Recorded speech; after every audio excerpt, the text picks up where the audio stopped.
నమస్తే. పట్టభద్రుల ఎన్నికలకు సంబంధించిన కౌంటింగ్ స్టార్ట్ అయింది. రేపు సాయంత్రం లేదా ఎల్లుండి పొద్దున వరకు రిజల్ట్స్ వచ్చే అవకాశం ఉంది. ఖమ్మం, వరంగల్, నల్గొండ పట్టభద్రులు ఎవరికి పట్టం కట్టబోతున్నారు, ఒకసారి డీప్గా డిస్కస్ చేద్దాం. నాతో పాటు అడ్వకేట్ శరత్ కుమార్ గారు ఉన్నారు. సార్, ముందుగా నమస్తే. నమస్కారం. సో ఎట్లున్నారు? అంతా ఆరోగ్యం మంచిగా ఉన్నారా? సూపర్. నాకేమైంది, చాలా యాక్టివ్గా అనిపిస్తున్నారు మీరు. చాలా యాక్టివ్ ఉంటారు. యా, పట్టభద్రుల ఎన్నిక అయిపోయింది, లోక్సభ ఎన్నికలు అయిపోయినాయి, అసెంబ్లీ మొత్తం అయిపోయినాయి. సో ఇప్పుడు పట్టభద్రులు ఎవరికి పట్టం కడుతున్నారు అనుకోవచ్చు. మీ అనాలిసిస్ ఏంటి? అసలు ఏం జరగబోతుంది ఈ ఖమ్మం, వరంగల్, నల్గొండకు సంబంధించిన పట్టభద్రుల ఎన్నిక? ఒకటబ్బా, మొత్తానికి పట్టభద్రులు ఏ అంశాలను పరిగణలోకి తీసుకొని ఓటు వేసినారు ఏంటిది అనే విషయాలను కనుక మనం పరిశీలిస్తే ఓట్లు వేయడమా జరిగిపోయింది. ఇప్పుడు ఇది పోస్ట్ పోలింగ్ జరిగే అనాలిసిస్. అవును. అంటే అక్కడక్కడ మనకున్న సమాచారం మేరకు కాంగ్రెస్ పార్టీ యొక్క పూర్తి మద్దతు తీన్మార్ మల్లన్నకు దొరికినట్లు లేదు. ఓకే, అట్లా కనబడుతుంది. ఆ అనుమానం వస్తుంది. అంటే రాకేష్ రెడ్డికి మద్దతు ఇస్తున్నట్టుగా కొంత సమాచారం ఉంది. ఎందుకు అధికార పార్టీ అభ్యర్థికి కాకుండా ప్రతిపక్ష పార్టీకి సంబంధించిన అభ్యర్థికి ఎందుకు సపోర్ట్ చేయాల్సి వస్తుంది? ఒకటి, ఇది పార్టీ చిహ్నం మీద జరిగే ఎన్నిక కాదు. రెండోది, సహజంగా మల్లన్న వ్యక్తిత్వం పట్ల, మల్లన్న మనస్తత్వం పట్ల, మల్లన్న ధోరణి పట్ల ఎంతో కొంత అసంతృప్తితో ఉన్న వ్యక్తులు కొందరు ఉన్నారు. అంటే మల్లన్న పీడితులు అనుకోండి, మల్లన్న వాళ్ళతో బాధపడ్డ వ్యక్తులు అనుకోండి పార్టీలో. మల్లన్న కూడా తన అభిప్రాయాలను చాలా నిష్కర్షగా ప్రకటించినాడు కదా. సో ఎంత వాళ్లను మళ్ళీ మద్దతు కోసం అడిగినా ఒక దశ వేరకే అడగగలడు.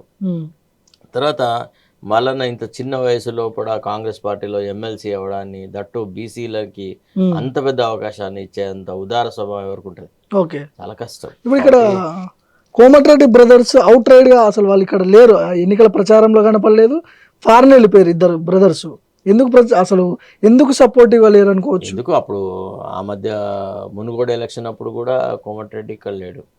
వాళ్ళ వ్యాపారాలు, వాళ్ళ వ్యవహారాలు ఉంటాయి, వాళ్ళు పోతా ఉంటారు. ఇక్కడ ఉండాల్సిన అవసరం ఉంది.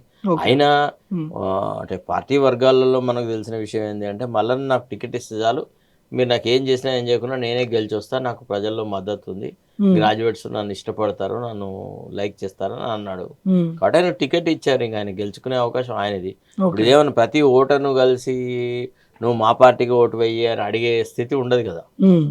ఇది ఎట్లుంటుంది? ఇది ఓన్లీ సోషల్ మీడియాలో కూడా వ్యక్తిగతమైనటువంటి క్యారెక్టరు, తర్వాత వాటన్నిటి పాపులారిటీ, సేవాభావము, ఇవన్నీ ప్రజలకు తెలుసుంటే, ఓటర్లకు తెలుసుంటే వాళ్ళకు నచ్చితే ఓటు వేస్తారు.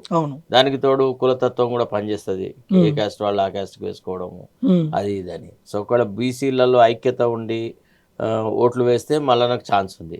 కానీ బీసీలలో ఐక్యత నేనైతే నా గత సమీప భవిష్యత్తులో ఎప్పుడు చూసిన, ఉదాహరణకు మనం మొన్న జరిగినటువంటి భువనగిరి ఎన్నికే ఓటమే itself is an indication that BC are a divided house అని, బీసీలలో ఐక్యత లేదు అని. సో ఈ దశలో మరి I have my own doubts. వాళ్ళిద్దరి మధ్యనే కంటెస్ట్ ఉంటుందేమో అనిపిస్తుంది. రాకేష్ రెడ్డి, తీన్మార్ మల్లన్న. ఓకే, అసలు బీఆర్ఎస్ పార్టీ ఒక ప్రాంతీయ పార్టీ తెలంగాణలో లేకుండా చేసింది కాంగ్రెస్ పార్టీ బీఆర్ఎస్ పార్టీని. కానీ ఎమ్మెల్సీ ఎట్లా గెలిపించుకుంటారు పట్టభద్రులు? ఇక్కడ ఢిల్లీలో లేదు, గల్లీలో లేదు, ఇక్కడ బీజేపీ కాంగ్రెస్ పార్టీలే ప్రధానంగా కనిపిస్తున్నాయి. అంటే అట్లా కాదు కదా, వాళ్ళు ఓట్లు వేసేటి నాటికి ఉండే పరిస్థితిని బట్టి వాళ్ళు ఓట్లు వేశారు. ఇవాళ మనం కౌంటింగ్ దశలో మాట్లాడుకుంటున్నాం. ఒకవేళ ఈ రాష్ట్రంలో ఓడిపోవడము, ఎంపీ టికెట్లలో బీఆర్ఎస్కి 0 సీట్లు రావడము అనే ప్రక్రియ కనుక జరిగిన తర్వాత గ్రాడ్యుయేట్లకి జరిగే ఎన్నికలకు పోలింగ్ జరిగి ఉంటే బీఆర్ఎస్ పరిస్థితి అట్లనే ఉంటుండే. రాకేష్ రెడ్డిని కాదు కదా, ఇంద్రుడిని చంద్రుడిని నిలబెట్టినా గవే ఓట్లు పడుతుండే. అప్పట్లో కాదు కదా, అప్పుడు ఎంతో కొంత నమ్మకం ఉండింది.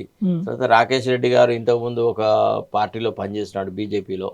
ఆయనతో పాటుగా ఆయన సానుభూతి పరులు, ఆయన అంటే అభిమానం ఉన్నవాళ్ళు, వీళ్ళు కూడా ఉన్నారు కదా. అట్లా మల్లన్నకి ఒక పార్టీలోంచి ఇంకో పార్టీకి పోయిన తర్వాత ఆ పాత పార్టీలోని వాళ్ళు ఎవరు మల్లన్నతో పాటుగా రాలే. మల్లన్న ఒక్కోడుగా చేరినాడు, ఒక్కోడుగా బయటికి వచ్చినాడు.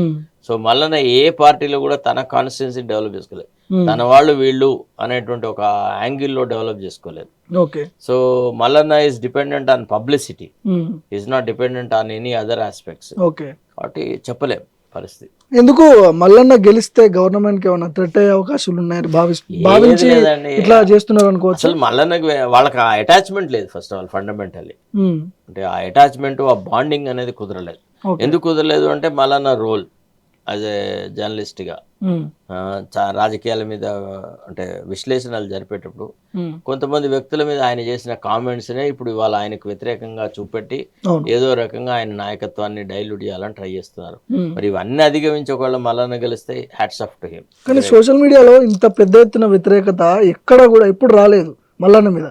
ఈసారి చాలా తీవ్రంగా కనిపిస్తా ఉంది మనకి. అది సోషల్ మీడియాలో ఉన్న ఇంటర్నల్ ఇష్యూస్ అబ్బా, నాకు తెలియదు, నేను దాని గురించి కామెంట్ చేయదలుచుకోలేదు. మనం ఎవరిని ఎట్లా చూసినామో వాళ్ళు కూడా మనం అట్టనే చూస్తారు కదా కదా. మా ఇంటికి మీ ఇల్లు ఎంత దూరమో మీ ఇంటికి మా ఇల్లు అంతే దూరం కదా. సో ఈయన అదర్ సోషల్ మీడియా పట్ల ప్రదర్శించిన తీరే అది ఈ రోజు సోషల్ మీడియాలో రిఫ్లెక్ట్ అవుతుంది. సో మీతో కూడా మల్లన్న చాలా సన్నిహితంగా ఉండేది గతంలో. సో ఇప్పుడు కూడా ఉన్నాడా? అవునాడు. కానీ మీరు జడ్సన్ కి ఎన్నికలు ప్రకటించే నాటికి మల్లన్నకి ఎమ్మెల్సీగా కంటెస్ట్ చేస్తానన్న ఆలోచన లేదు. ఆయన నన్ను సపోర్ట్ అడగలే. అందరికంటే ముందు మా ఎమ్మెల్సీగా నేను కంటెస్ట్ చేస్తాను సార్, నాకు మద్దతు ఇవ్వని జడ్సన్ అడిగినాడు. నేను అతనికి మద్దతు ఇస్తానని ప్రకటించిన. సో ఒకసారి ఒక నిర్ణయం తీసుకున్న తర్వాత దాన్ని అనవసరంగా నేను తిరగదోడి మళ్ళీ ఇప్పుడు పెళ్ళైనాక ఇంకొక మంచి అమ్మాయి దొరికితే మళ్ళీ ఉన్న భార్యను వదిలిపెట్టి వేరే వాళ్ళ వెంట పోయి ఆ మనస్తత్వం నాది కాదు. కాబట్టి నేను right are wrong I'm with Judson. బేసికల్ గా from the beginning from my study days నాకు కొంత దళితవాదంతో మొదటి నుంచి నేను అట్రాక్ట్ అయి ఉన్న వ్యక్తిని. నేను I'm ఓటరీ of Babasaheb Ambedkar.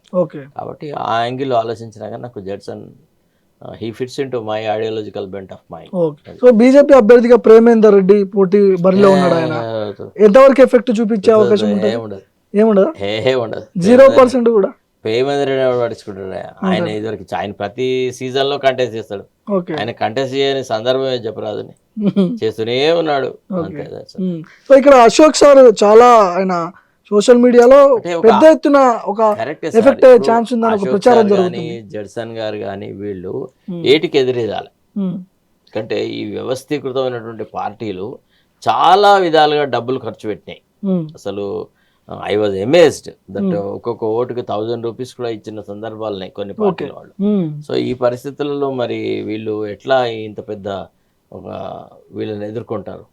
So ఆ రకంగా జరిగింది. కానీ ఇండిపెండెంట్ అభ్యర్థిగా గతంలో ఏ అభ్యర్థి పోటీ చేసినప్పటికీ కూడా ఇంత ప్రచారం జరగలేదు. ఆయన యాక్చువల్గా ఒక చైర్మన్, ఒక అశోక్ అకాడమీకి చైర్మన్ అశోక్ సార్ అంటారు. ఆయన ఒక ప్రధాన పార్టీ అభ్యర్థులతో పాటు సమానంగా పోటీ పడుతున్నాడు కదా. ఎవరైనా ఉండరు అనుకోవచ్చు వెనకాల. లేకుంటే ఎట్లా జరుగుతుందండి? ఆయన నిలబెట్టింది ఎవరు? ఇవన్నీ 4 రోజులు ఎంత బయటకు వస్తాయి కదా. ఇప్పుడు ఈ ఎన్నికల రిజల్ట్స్ తర్వాత మల్లన్న చెప్తాడు కదా తనకు ఎవరెవరు తన పార్టీ వాళ్ళు ద్రోహం చేసినారు, ఎట్లా చేసినారు, ఏం జరిగింది, ఏ రకంగా మిగతా శిఖండులను తీసుకువచ్చినారు అనే విషయం చెప్తాడు కదా Mallanna. So let us wait and see how Mallanna would react after the elections. Okay. So మల్లన్నకి మీ అభిప్రాయం ప్రకారం ఎంతవరకు ఓట్లు పడ్డాయి అనుకోవచ్చు? ఇంకా పంచాంగాలు చూడబ్బా, బట్ యాజ్ ఆఫ్ నౌ నాకు అనిపించింది ఏంటంటే వీళ్ళిద్దరి మీద కంటెస్ట్ ఉంది. Rakesh Reddy how long he will withstand అనేది చూడాలి. ఓకే. సో నిన్న జరిగినటువంటి రిజల్ట్ తెలంగాణలో ఏదైతే వచ్చినాయో లోక్సభ ఎన్నికల ఫలితాలు ఎట్లా అనిపించినాయి మీకు? ఎట్లా ఉంది? అంతా గందరగోళంగా ఉంది. అసలు ఇంకా 4-5 సీట్లు మేము కాంగ్రెస్ ఎక్కువ గెలవాలా, కానీ తప్పుడు అభ్యర్థులకు టికెట్లు ఇవ్వడం వల్ల కొన్ని సీట్లు మేము కోల్పోయినాం. ఎక్కడ సార్ 2 సీట్లు అంటారు కదా? ఏం 2? అసలు చేవెళ్ళ మేము గెలవాల్సింది, అది కాంగ్రెస్ కంచుకోట. తర్వాత సికింద్రాబాద్ మేము గెలవాల్సింది, అది కాంగ్రెస్ కంచుకోట. మల్కాజిగిరి అయితే మా ముఖ్యమంత్రి ఖాళీ చేసిన స్థానమే, అది మేము గెలవాల్సిందే. ఇట్లా 4 స్థానాలు మినిమం గా మనం గెలవాలా. తర్వాత మొన్న ఎమ్మెల్యే ఎన్నికల్లో కూడా కరీంనగర్ లో బ్రహ్మాండమైన ఊపుతో వాళ్ళు గెలిచారు ఎమ్మెల్యేలు. సో అక్కడ కూడా మేము గెలవాలా.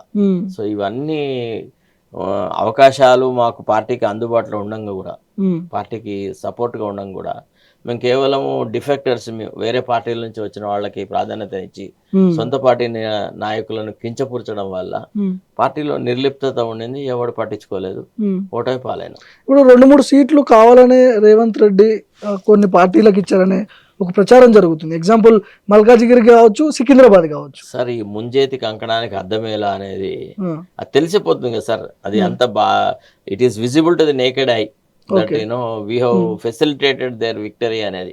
లేకపోతే ఎవడన్నా కిషన్ రెడ్డికి వ్యతిరేకంగా దానం నాగేందని పెడతారా?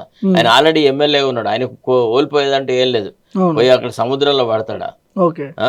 అక్కడ నేషనల్ పాలిటిక్స్ కి ఆయన సరిపోతాడా? పోడు. సో ఆయనకి అంత పెద్ద ఆసక్తి లేదు. నేను ఓడినా గెలిచిన నేత ఆమె ఎమ్మెల్యే అనే ధోరణి ఉండింది. అట నాశనమైంది అది. సో మల్కాజ్గిరి కూడా సేమ్ అదే పరిస్థితిని, Same. మల్కాజ్గిరికి సంబంధం లేని వ్యక్తిని తీసుకొచ్చి పెట్టిరు అక్కడ. అది ఓ రకంగా ఇది ఏంటంటే వీక్ క్యాండిడేట్స్ పెట్టిన దాని ఉద్దేశం వేరే రకంగా ఉండింది అనిపిస్తుంది. ఓకే. అది సో ఎట్లా ఉంటుంది సార్ ఈ 5 సంవత్సరాలు కంటిన్యూ అవుతుందా? మళ్ళీ ఆల్మోస్ట్ అంటే మనం 8 సీట్లు గెలిచిన బీజేపీ మామూలు. పంచాంగం నేను చూడను, నాకు ఇంట్రెస్ట్ లేదు. ఒకవేళ అనవసరంగా ఏ కారణం లేకుండా ప్రభుత్వాన్ని కూలదోల్చేటువంటి కార్యక్రమం బీజేపీ కానీ లేదా ఇతర పార్టీలు చేస్తే తప్పకుండా ఒక పార్టీ వ్యక్తిగా మేము కృషి చేస్తాం. అట్లాంటి ప్రమాదం ఏది ఈ ప్రభుత్వానికి రాకుండా. స్టిల్ ఇప్పుడు మీరు కాంగ్రెస్ పార్టీలో ఉన్నారా? బ్రహ్మాండంగా కంటిన్యూ అవుతున్నారు. ఇంతవరకు తొలగించలేదు.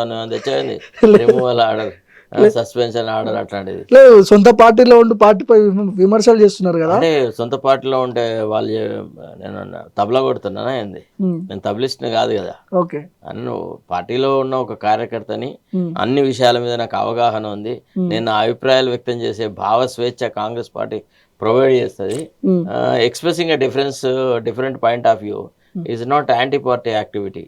ఓకే. ఇది నేను 4 గోడల మధ్యలో నాకు నచ్చిన వ్యక్తి మాట్లాడుతున్నా. ఓకే. అడ్వకేట్ శరత్ కుమార్ సార్ని పక్కన పెడితే కాంగ్రెస్ పార్టీ ఒక నాయకుడిగా ఒక 2-3 ప్రశ్నలు వేస్తా, దానికి సమాధానం చెప్పండి. ఖచ్చితంగా ఇప్పుడు ఫోన్ టాపింగ్ విషయంలో ఎందుకు చర్యలు తీసుకోవట్లేదు? గతంలో కాళేశ్వరంపై అవినీతి అన్నారు. ఇప్పుడు అది కోర్టులో ఉంది. నిన్ననే హైకోర్టు వాళ్ళు సోమోటోగా దాన్ని టేకప్ చేస్తున్నారు. అది సబ్జుడిస్ కాబట్టి ఇప్పుడు దాని గురించి మాట్లాడాల్సిన అవసరం లేదు. అంటే ఏం లేదు, ఎందుకు అడగాల్సి వస్తుందంటే అది మాట్లాడకూడదు. ఎందుకంటే యాజ్ అ లాయర్ గా I have to follow some discipline. So I respect that concept of sub judice issue. And court will take a decision. నిన్న కూడా చాలా మంది ప్రిమాచ్యూర్ దశలో ఏవో కామెంట్ చేస్తే కూడా చీఫ్ జస్టిస్ గారు చాలా with great equanimity, with great distinction, he said we will consider all that after they file their counter అన్నాడు. కాబట్టి ఈ దేశంలో I don't want to prejudice the cause. Okay. BRS party ఒక్క స్థానం కూడా గెలుచుకోలేదు, ఏం జరిగి ఉండొచ్చు? వాళ్ళ ప్రజాభిప్రాయానికి అనుకూలంగా వాళ్ళు లేరు. వాళ్ళ పాలన అంత దుష్పరిపాలన కాబట్టి వాళ్ళను ప్రజలు ఆదరించట్లేదు. అంతే. ఓకే. అంతే, సింగిల్ వాళ్ళు చెప్పేస్తున్నారు. అంతే. వాళ్ళ అసలు ఎట్లా సర్వైవ్ అవుతారు మరి నెక్స్ట్ 5 years? ఏమో ఇంకా మళ్ళీ వాళ్ళు మార్చుకుంటారో లేదా ఇంకేదైనా చేస్తారో, లేకపోతే ఇప్పుడున్న పరిపాలన వాళ్ళకంటే దుష్పరిపాలనగా మారితే కూడా వాళ్ళ కోట్లు పడతాయి కదా. చిన్న గీత పక్కకు పెద్ద గీత గీయడం మీద ఆధారపడ్డది. సపోజ్ ఇప్పుడు మేము పెద్ద గీత గీసినాం అనుకో, అయిపోతుంది. ఇప్పుడు మీ ప్రభుత్వం మీద వ్యతిరేకత కనిపిస్తుంది ఏమన్నా? కొంచెం మీకు ఏమైనా అనిపిస్తుందా? ఇంకా అది నేను చెప్పడం బాగుండదు, ఎందుకంటే నిన్ననే కదా ఎన్నికల ఫలితాలు వచ్చినాయి. అది ప్రేమతోనైతే మరి 12 సీట్లు రావాలి, 14 సీట్లు రావాలి. ఎగ్జాక్ట్ గా ఎక్కడ అధికారంలో ఉంటే ఆ పార్టీకి మెజారిటీ సీట్లు రావాలి. రాలేదు అంటే దాని అర్థం ఏంటన్నట్టు ప్రభుత్వం పట్ల కొంత అసంతృప్తితో ప్రజలు ఉన్నట్టే కదా. మరి ఎట్లా ఫుల్ఫిల్ చేస్తారు దీన్ని? అది ముఖ్యమంత్రిని అడగాల్సిన ప్రశ్న, నేను చెప్పాల్సింది కాదు. ముఖ్యమంత్రి పునరాలోచన చేసి ఎందుకు ప్రజాభిప్రాయము, ప్రజల మద్దతు నేను కూడగట్టుకోలేకపోతున్నా అనే విషయాలు ఆయన ఆలోచించి విధానపరమైన నిర్ణయాలు కొన్ని మార్చుకొని ప్రజలకు అనుకూలంగా పోతే మళ్ళీ ప్రజాదరణ పెరుగుతుంది. ఒక్క సీటు నుంచి 8 సీట్లకు వచ్చారు బీజేపీ వాళ్ళు. ఏంటి 2029 టార్గెట్ గా అనిపిస్తుంది నాకైతే. మీకు ఏమనిపిస్తుంది? మిరాకిల్ జరగవచ్చు. నందో రాజా భవిష్యత్. అప్పటి వరకు ఇంకా కొత్త పొలిటికల్ సమీకరణాలు జరుగుతాయి, చాలా వ్యవస్థలు మారుతాయి. ఈ పార్టీలు ఇట్లనే ఉండవు. ఈ పార్టీల యొక్క నామరూపాలు కూడా చాలా డిఫరెంట్ గా వస్తాయి. కాబట్టి ఇప్పుడు అప్పుడే 29th గురించి ప్రొఫెస్ చేయడం correct. Right sir, thank you so much. So ఇది అడ్వకేట్ శరత్ కుమార్ గారితో స్పెషల్ ఇంటర్వ్యూ.